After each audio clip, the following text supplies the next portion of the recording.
রাখবেন। আপনি প্রবাসে জুতার বাড়ি খাবেন না কেন, এটাই তো হবে প্রশ্ন। খাবেন, এটা তো অবধারিত। এবং আওয়ামী লীগের লোকজন ধরেন এরা যে কি পরিমাণ ডেডিকেটেড, এখন এই যে ইউনুস চেয়ারে যদি কায়দা মতো পায় আর যদি জুতা দিয়ে একটা বাড়ি দেয়, তাহলে ওই লোকের কিন্তু জেল খাটা লাগতে পারে, কিন্তু ও জানে জেল খাটলে খাটবো, কিন্তু ইউনুস চেয়ারে একটা জুতার বাড়ি দেবো, এটা তার জীবনের স্বপ্ন।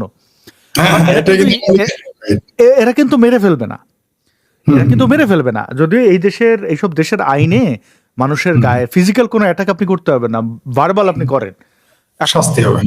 এখন ওই চিন্তা তো মানুষ অনেক সময় করবে না, কারণ ও দেখতেছে, এই লোকটা দেখতেছে যে ফ্রান্সে বসে পিনাকি বাংলাদেশে সব ভাঙাই ফেলতে পারে, ফ্রান্সে বসে মানুষ হত্যা করে দিতে পারতেছে, ইলিয়াস আমেরিকায় বসে এই অরাজকতা চালাইতেছে। ও চিন্তা করছে আমি তো আমেরিকা থেকে, আমি করলে অসুবিধা কি? এখন যদি ইউএস পুলিশ বা ফ্রেঞ্চরা আলাদা করে নতুন করে ঘুম থেকে ওঠে, তাহলে তো কিছু বলার নাই, তার দেশে বসে তো এই ধরনের মব সন্ত্রাস চালাচ্ছে। তো আপনি তো ভায়োলেন্সের দিকে ছেড়ে দিচ্ছেন। আপনাকে একটু যোগ করি, আমি কিন্তু আসলে অবাক হয়ে যাই যে আমেরিকার মতো একটা গণতান্ত্রিক রাষ্ট্রে, সভ্য দেশে এবং মানবাধিকার, তারা যত যাই বলে, তাদের গালি যত দেয়, তারাও মানবাধিকার নিয়ে কাজ করে, এটাও সত্য সবচেয়ে বেশি। সেই দেশে বসে ইলিয়াসের মতো একটা উবার চালক বাংলাদেশে ভায়োলেন্স করতেছে, বাড়িঘর চালিয়ে দিচ্ছে, মানুষ হত্যা করাচ্ছে এবং ডিক্লেয়ার দিচ্ছে সেটা করতে হবে। এটা আমি একটু বুঝতে পারি না, আমেরিকা তাকে কিভাবে তাকে টলারেট করতেছে, এটা আমি বুঝতে পারলাম না তাদের দেশের ব্যাপারটা। তো দেখেন, যখন যেহেতু এটা করছে আমেরিকা, তাদেরকে করতে দিচ্ছে, এখন আপনি করবেন না কেন? আপনি আওয়ামী লীগের কর্মী, চিন্তা করেন যে ইলিয়াস এগুলো করতে পারতেছে, আমি কেন পারবো না? সে আইন লঙ্ঘন করছে। এই যে বোতল মারা কারোর উপর, এটা অপরাধ। ডিম মারাটা বোধ হয় না। এখন সে ডিম মারবে তখন আপনি তো তার কোনো স্পেস দিচ্ছেন না, তার তো দেয়ালে পিঠ ঠেকাই দিচ্ছেন। এখন আপনি ভাবতেছেন তার দেয়ালে পিঠ ঠেকাই দিলাম, সে আর কথা বলবে না। এই ভাবনা এই ভাবনার অধিকার আপনার দিচ্ছে কে? আমারে যখন মোল্লারা নির্যাতন করছে, আমার ব্যক্তি জীবনে, ব্যক্তি স্পেসে ঢুকে একের পর এক আমার সহকর্মীদের হত্যা করছে, তখন কি ভাবছিল যে আমরা সবাই অভিজিৎ? ভাবে নাই তো। ও চিন্তা করছে মারি ফেলে হয়ে যাবে। এখন ইউনুস যেটা করতেছে, ও ভাবতেছে এইটাই শেষ, ওদের সারাটা জীবন যে ধ্বংস হয়ে, ওরা নিজেরা যে নিজেদের জন্য যে কি তৈরি করে যাচ্ছে, ওরা নিজেরা বুঝতে পারতেছে না। তাদের পরিণতি তারা নিজেরাই কারো চিরকাল না। শেখ ফরিদ, আপনি যদি কারোর টাকা মেরে দেন, আপনি যত বড় মানবতার কথা বলেন, আপনি যার টাকা মারছেন, ও কিন্তু আপনারে পাইলে আপনার টুটি চেপে ধরবে। কিন্তু আপনি তার আদর্শ নিয়ে গালি দেন, তার আদর্শ নিয়ে করা সমালোচনা করেন, সে আপনার মানে ওইরকম উন্মাদ, ধর্মীয় উন্মাদ, জিহাদি না হইলে পরে, জিহাদির তো কোনো কারণ লাগে না, বড় হুজুর বললেই হয়ে যায়। বড় হুজুর বললে তাদের পাছা বর্গা দিয়ে দেয়, তাদের জীবন বর্গা দিয়ে দেয়, সব বর্গা দিয়ে দেয়। কিন্তু একটা বেসিক, যে মানুষটা কাজ করে খায়, পরজীবী না, যে মানুষটা মনে করেন হিতাহিত জ্ঞান আছে, সে কিন্তু আপনার টুটি চেপে ধরবে না। সে চিন্তা করবে শেখ ফরিদ খারাপ, আমার ইউনুসকে পছন্দ করে না, শেখ হাসিনাকে পছন্দ করে, যারা আমি করি না, কিন্তু যে আপনি তাকে তার জীবনে ব্যক্তিগত স্পেসে আপনি ঢুকবেন, আপনার কিন্তু সে টুটি ধরে দেবে, কারণ সে ব্যক্তিগতভাবে আপনার কাছ থেকে ক্ষতিগ্রস্ত। তুমি ইউনিটচা গ্যাং সারা বাংলাদেশে আওয়ামী লীগের নেতাকর্মীদের নির্যাতন করতেছো, মিথ্যা মামলা দিয়ে জেলে দিতেছো, একের পর এক নির্যাতন, নিপীড়ন যা কিছু করতেছো, এগুলোকে এই মানুষগুলো দেখতেছে না। তুমি তো তার ব্যক্তি জীবনে ঢুকে তার ক্ষতি করতেছো, সে তোমার টুটি চেপে ধরবে না। তুমি এটা ভাবলে কেমনে? বহু মানুষ, এগুলো তো নিউটনের, আপনি দেখেন না, প্রত্যেক ক্রিয়ার বিপরীত প্রতিক্রিয়া হবে। এটা তো আপনি এখন গতিসূত্র আপনি বদলাই দিতে পারেন। আপনি এই পৃথিবীর রুল আপনি বদলাই দিয়ে যদি মনে করেন যে কিছু একটা আনবেন, তাহলে তো আপনাকে অলৌকিক কিছু করতে হবে। তাহলে আপনি এখন কেরামতি দেখান, কাবারে নিয়ে আসেন ঢাকায়, ম্যাজিক দিয়া, ইউনুস ম্যাজিক দেখান, অর্থনীতির আপনি চাঙ্গা করে দেন, মানুষের জীবনের আনন্দ দেন, মানুষের কর্মক্ষমতা বাড়ান। আপনি তো গার্মেন্টসের সব সেক্টর যেখানে চোখ দিছে সেখানে ধ্বংস করে ফেলছেন। আপনি ভাবতেছেন এই যে একটা বুইরার কথা বলছেন না, যে আমি মরে গেলে গোয়ায় বাঁশ দিয়ে দাঁড় করে রেখো, এই ইউনুসের ক্ষেত্রে এটা হইতে পারে। মানে আমি এটা করলে আমি অবাক হব না, তাহলে শুটকি বানায় রেখে দিতে পারে, আমি জানি না কি হবে। আর যদি কোনো কারণে সে তার গ্যাং পালিয়ে যায় বিদেশে তো আর এপিসি নাই ভাই, ওইখানে তো আর্মিরা আপনার এই ট্যাঙ্কের মধ্যে ঢুকে রাখবে। আপনি নিজেকে আন্ডারগ্রাউন্ডে নিয়ে নেবেন, একটা বেসমেন্টের চুপচাপ বসে থাকবেন, আর ওই গর্ত থেকে এরকম তাকায় দেখবেন বাড়ির সামনে ক্লাস।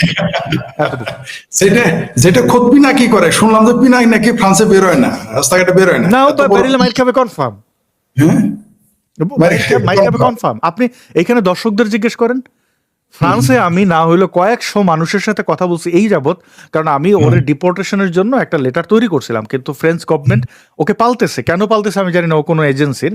তো আমি জানি ওখানকার মানুষজনের মানে যারা অন্ততপক্ষে মুক্তিযুদ্ধ প্রো লিবারেশন, ও বলতেছে Yes. আমি এখানে অ্যাসাইলাম ক্লেম করে আসি, আমারে বড় জোর ডিপোর্ট করে দেবে, কিন্তু আমি ওরে পাইলে যে আমি কি করব সে প্ল্যান তার বলতে পারতেছে না। বাবারে বাবা, একটা লোক এরকম যখন প্ল্যান বলতে পারে না, এটা কিন্তু ভালো জিনিস না। এটা কিন্তু ডেসপারেট, ভয়ঙ্কর কিছু মানে সে কি করতে হবে। ডিম মারবে, জুতা মারবে, কি করবে সে বলতেছে আমি জানি না কি করব, একবার যদি পাই। না, আপনি ঠিকই বলছেন। আপনি জানেন যে আজকেও আমাকে মানে কত রকম আপনার কাছে আমার সাথে আমি নিজেই আমার জন্য কঠিন হয়ে যায় চলা। কত লোক যে মেসেজ করে তারা না খেয়ে আছে, এইভাবে লিখে, আপনি জানেন, না খেয়ে আছে।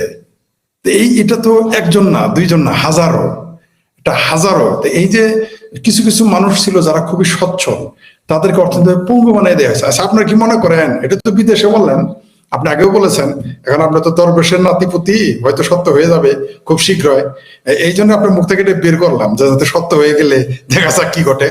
আপনি কি মনে করেন গ্রামীণ ব্যাংক এবং ইসলামিক ব্যাংক আগামীতে থাকবে বাংলাদেশে যদি ক্ষমতা? না, আপনি কি বলেন, মানে এটা সম্ভব নাকি?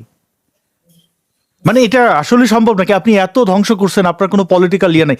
এটা যদি বিএনপি দেখেন, জিয়াউর রহমানের মাজার এই যে সংসদ ভবনের পাশে, মানে বলা হয় মাজার, লাশ তার আছে কিনা ওটা ব্যাপার না, তার কবর, হ্যাঁ তার কবর চন্দ্রিমা উদ্যান, তো সেইটা তো অক্ষত আছে। আবার ধরেন বিএনপির অনেক নেতাকর্মীদের বাড়িঘর আওয়ামী লীগের আমলে অক্ষত ছিল। বিএনপি একটা পলিটিক্যাল পার্টি, তাদের কিছু সমর্থক আছে, এমনকি জাতীয় পার্টির আছে। আপনি ইউনুস এই যে ধৃষ্টতা দেখাইছে, 32 হাত দিছে, তার ব্যাটেল কি? তার কি গুন্ডা আছে? জামার শিবিরে তো কিছু গুন্ডা আছে, যদি ওরা গর্তে ঢুকে যায় তাও তো আছে, ওদের তো কেউ নাই। তা আপনি কেমনে ভাবতেছেন ইউনুসের গ্রামীণ ব্যাংক আর গ্রামীণ ফোনের টাওয়ার কে রক্ষা করতে আসবে? রক্ষাটা করবে কে আপনি বলেন? কে করবে? বিএনপি করবে না? কেন করবে?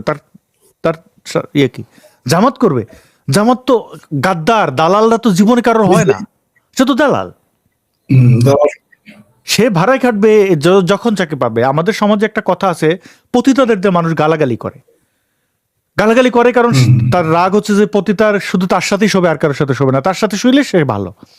তো এই ধরনের চিন্তা ভাবনা, চিন্তার সীমাবদ্ধতা থেকে মানুষ কি করে, কিন্তু পতিতার ক্যারেক্টারটা মানুষ বুঝে। আচ্ছা ভাই, সে তার দেহ বিক্রি করতেছে, যার কাছে টাকা পাবে তার কাছে বিক্রি করবে, এটা তার পেশা। এখন তাকে যদি আপনি মনে করেন যে গার্লফ্রেন্ডের মতো আচরণ করবে, সে তো করবে না, কারণ সে মনস্তত্ত্বই তার ওটা যে সে এই পেশায় নিযুক্ত, সে দেহ বিক্রি করবে, আজকে যার সাথে যে টাকা দেবে তার সাথে শোবে। এখন আপনি যদি তাকে বলেন যে তোমারে আমি 5 বছরের টাকা দিয়ে দিলাম, তুমি আমার সাথে সংসার করো, হ্যাঁ সে হয়তো সংসার করার চেষ্টা করবে, কিন্তু সেটা মানে আমি জানি না, মানে এটা ব্যাখ্যাটা কিরকম, মানে পতিতা দিয়ে দেওয়া ঠিক হবে না। আমি কি বলি, মানে কিছু নেশাখোর আছে না, সে ওই নেশাটা করবে, এটা তার ইয়া আর কি। তো জামাত শিবির তো তারা দেশ বেচবেই, এটা হচ্ছে তাদের কাজ, তাদের নেশা, তাদের পেশা। মানে আপনি যদি তার কাছ থেকে আশা করেন যে সে দেশপ্রেমিক হবে, এটা কখনো সম্ভব না, এটা কোনোদিন সম্ভব হয় নাই। আর যদি এখন আপনি আশা করেন যে আমেরিকা আমাদের উপকারের জন্য কোনো কাজ করবে, অসম্ভব। আমাদের জন্মের সময় যে আমাদের বিরুদ্ধে রণতরী পাঠাইছে, হ্যাঁ, যে চায় না আমাদের বিরুদ্ধে, এটা জীবনে কোনোদিন আমাদের পক্ষে হবে না, এটা হইতে পারে না। এর কারণ কি? কারণ হচ্ছে যে সে জানে যে সে ঐতিহাসিকভাবে আমাদের বিরুদ্ধে ছিল এবং সে ধান্দাবাজ, তার স্বার্থ আমাদের দেশ নিয়ে তাদের কিছু যায় আসে না। ভারতের আমাদের দেশ নিয়ে অনেক কিছু যায় আসে, কারণ তার সাথে আমাদের ল্যান্ড বর্ডার আছে। তার এই দেশে পাকিস্তান হইলে, ইসলামিক সন্ত্রাসী হইলে যেমন শুধু পাশের দেশে ক্ষতি হয় না, যে দেশ, ভাই যে আপেল পোকায় খাইছে সবচেয়ে বড় ক্ষতি তো ওই আপেলের। তারপর হচ্ছে যে আপেলটা যে খাইতে চাইছিল বা আপেলটা যে বিক্রি করবে, তার প্রথম যে আপেলের ক্ষতি। তো ইসলামিক সন্ত্রাস দেশে ঢুকলে, এই যে ইউনুস ঢুকছে, আমাদের ক্ষতি, তারপরে না ভারতের ক্ষতি। পাকিস্তানের কোনো ক্ষতি এখানে নেই, চায়নার কোনো ক্ষতি নেই, আমেরিকার কোনো ক্ষতি নেই, কারণ এখানে পুড়লেও কি আগুন লাগলো কি তাদেরকে, তারা কি আমাদের দেশে পাশে দেশ নাকি? রাইট, আপনি ঠিকই বলছেন। আসলে আমাদের এই মুহূর্তে আমরা অনুমান করেছিলাম যা তাই ঘটতে যাচ্ছে। আমরা চাচ্ছিলাম যে আমরা যে জন্য বক্তব্য দিয়েছি, কথা বলেছি বা বলে যাচ্ছি, যাতে মানুষ ঘুরে দাঁড়ায়। তা আমার মনে হয় যদি মানুষ ঘুরে না দাঁড়ায়, তাহলে আমাদের জন্য দুর্ভিক্ষ, আমাদের জন্য গৃহযুদ্ধ এবং যুদ্ধ অপেক্ষা করতেছে। এবং এইখানে ওই যে মানে কেউ মরবে পাপে, কেউ মরবে তাপে। যেমন একজন বলেছিলেন যে লেখক, তার নামটা ভুলে গেছি, খুব বিখ্যাত লেখক, কিন্তু নামটা মনে আসতেছে না। তিনি বলেছিলেন আওয়ামী লীগ যখন ক্ষমতায় থাকে তখন শুধু একাই থাকে, কিন্তু যখন পড়ে যায় সবাইকে নিয়ে পড়ে। হ্যাঁ, হ্যাঁ, গফর চৌধুরী এটা আবার রিপিট করছিলেন, মনে পড়ছে দুইজনই। জি। আবার কিন্তু বাংলাদেশে এখন এখন আরেকটা জিনিস দেখলাম, যে আওয়ামী লীগের যখন পতন ঘটে তখন বাংলাদেশ নিরাপদ হয়ে যায়। আমরা এইবার তা দেখতে পারতেছি। এই যে আওয়ামী লীগ মাঝে মাঝে দাবি করে যে তারাই, মানে এরা দাবি করে না, অন্যরা বলতে যে আওয়ামী লীগ মুক্তিযুদ্ধের সকল কিছু কুক্ষিগত দাবি করে করে। রেখেছে। এখন তো দেখতেছি তাদের দাবি কুক্ষিগত করে, দেখি তারাই সঠিক। এখন দেখি আওয়ামী লীগই সঠিক, আওয়ামী লীগের সত্য সমালোচনা আছে, তারপরে এটা বলতে হচ্ছে। আর আমার তো মনে হচ্ছে না যে বাংলাদেশ আর এই কলুক ধাঁধার ভিতর থেকে বের হয়ে আসবে। খুব টাফ। আপনার কি মনে হয়? খুবই কঠিন মনে হয় শেখ ফরিদ ভাই, খুব খুব কঠিন। কঠিন। এই গ্যাঞ্জাম এত তাড়াতাড়ি মিটবে না। এবং আমি আমি আমি আমার দর্শক বন্ধুদেরকে বলবো, যারা বাংলাদেশে আছেন, আপনারা অনেক ভাগ্যবান বাংলাদেশে আছেন। এর অনেক কারণ আছে। আমার মনে হয় যেহেতু এই জটিলতা কমবে না, তার মানে গৃহযুদ্ধ অনিবার্য। এবং অনিবার্য। দেশমাতৃকা পরিষ্কারের জন্য যদি কেউ ভূমিকা রাখতে পারে সশরীরে, সেটা অনেক গর্বের, যেটা হয়তো আমি পারবো না। কিন্তু আমাদের অনেক কিছু করতে হবে, অনেক স্থির থাকতে হবে, অনেক ধৈর্য ধরে প্রস্তুতি নিতে হবে। মানসিক প্রস্তুতি সবচেয়ে বড় প্রস্তুতি। মানসিক প্রস্তুতি নিয়ে রাখেন, দেশের ভবিষ্যৎ অবস্থা আরো খারাপ হবে, এবং সেই খারাপের মধ্যে কিভাবে দেশ পরিষ্কার করবেন, কিভাবে দেশ উদ্ধার করবেন, সেই প্রস্তুতি আপনাদেরকে নিতে হবে। আপনি কি মনে করেন শেখ ফরিদ ভাই? হ্যাঁ, আমি আপনার এই সর্বশেষ যে কথাটা বললেন আমি একটু ব্যাখ্যা করি তাহলে। এটা আসলে আপনি যেটা এক লাইনে শেষ করে দিলেন খুব সুন্দরভাবে। এই মুহূর্তে আসলে ওই যে শেষ মুহূর্তে বললাম যে শেষ মুহূর্তে আমরা যতই গালি দিই, রাজনীতিবিদদের উপরে আমাদের ভরসা করতে হবে। কারণ তারাই দেশের রাজনীতি পরিচালনা করবে, তাদেরকে রক্ষা করতে হবে। তাদের ডাকে হয়তো আমরা নামবো। আপনি হয়তো অনেক দূরে আছেন, আসতে পারবেন না বিভিন্ন কারণে। যারা কাছাকাছি আসি বা দেশে আছে, তারা হয়তো এই দেশকে আবার পুনর্নির্মাণের কাজে তাদের নামতে হবে। অনেক রক্তক্ষয় হবে, অনেক সম্পদ ক্ষয় হবে, অনেক সম্ভ্রমহানি আবারও ঘটবে আমার কেন যেন মনে হচ্ছে। কিন্তু শেষ মুহূর্তে রাজনীতিবিদদের উপরে ভরসা করা ছাড়া আমাদের তো উপায় নাই। কারণ দেশ তো যদি সৈনিকেরা রক্ষা করতো তাহলে এতদিন তো রক্ষা করতোই।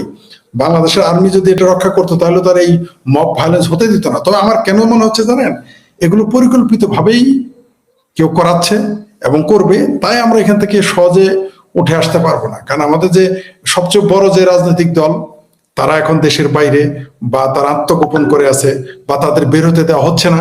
আর দেশের দ্বিতীয় বৃহত্তম যে বড় দল, সেই দলের নেতা দেশেই ঢুকতে পারতেছে না, 14 মাস হয়ে গেল। সুতরাং আপনি যেটা বললেন, আসলে আমাদের প্রস্তুতি নিতে হবে। আমার মনে হয় আপনি প্রস্তুতি বলতে সকল প্রস্তুতি বলছেন, মানসিক, সাংস্কৃতিক, সব দিক থেকে। আমরা অনেক শব্দ আছে যেগুলো উচ্চারণ করতে পারবো না। সব বিষয়ে আমাদের প্রস্তুতি নিতে হবে দেশকে আবার আমাদের নতুন করে বিল্ড আপ করার জন্য। এছাড়া আর বিকল্প নেই। তবে 5 তারিখে যে আমাদের দেশের সর্বনাশ হয়ে গেছে, এই তথাকথিত, আগে এটাকে আমি তথাকথিত জুলাই আন্দোলন বলতাম, এখন এটাকে আমি জুলাই সন্ত্রাস বলি। মোটামুটি যারা আওয়ামী লীগের উপরে রাগ করে, যারা ভারতের উপরে রাগ করে, মুক্তিযুদ্ধের উপরে রাগ করে এই সরকারকে উচ্ছেদ করেছে, এখন বোধহয় তারা নিজেরাও আক্রান্ত হবে। তার প্রমাণ আমরা দেখতে পাচ্ছি যে 4টা মাজার মাইকিং করে ঘোষণা দিয়ে পুড়ে দিয়েছে, এবং এর থেকে ওঠা যাবে না। অদূর ভবিষ্যতে মনে হয় বাংলাদেশের ধর্মপন্থীরাও, বাংলাদেশে যেমন রাজনৈতিক ভাবে 2টো গ্রুপ হয়ে গেছে, স্বাধীনতার পক্ষ, স্বাধীনতার বিপক্ষ। ধর্মের ভিতরে এরকম আছে যে তারা মাজারের পক্ষে, মাজারের বিপক্ষে।